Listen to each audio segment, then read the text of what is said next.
Welcome to Civil Servants Whitehall Mental Health Crisis, a deep dive into the mental health crisis at the heart of the British government. Shockingly, data shows the amount of mental health-related sick leave in Whitehall has been on a steady rise for the past decade.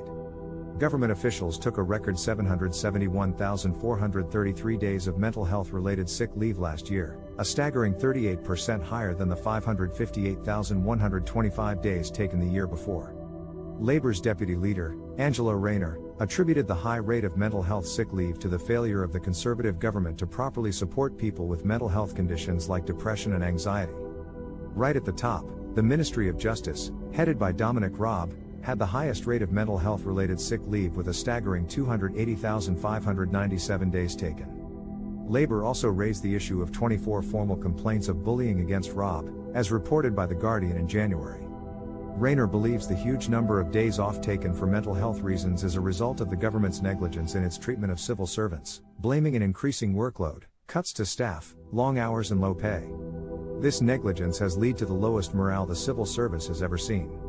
At the Department for Work and Pensions, 236,365 days of sick leave were taken due to mental health issues, with the Ministry of Defence following behind after 88,723 days were taken.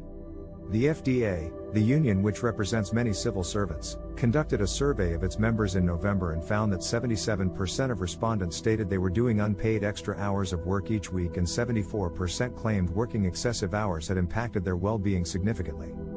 Mark Serwatka, the General Secretary of the Peace's Union, blames the government's appalling treatment of civil servants for the high rate of sick leave for mental health reasons, noting that their members went above and beyond during the pandemic only to suffer the burden of their sacrifice now. The stark reality is that the mental health of the civil service is severely compromised and the current government is failing to properly support those put in vulnerable positions.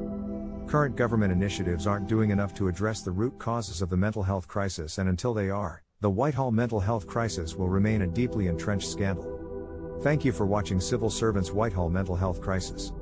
Be sure to comment your thoughts and don't forget to like and subscribe.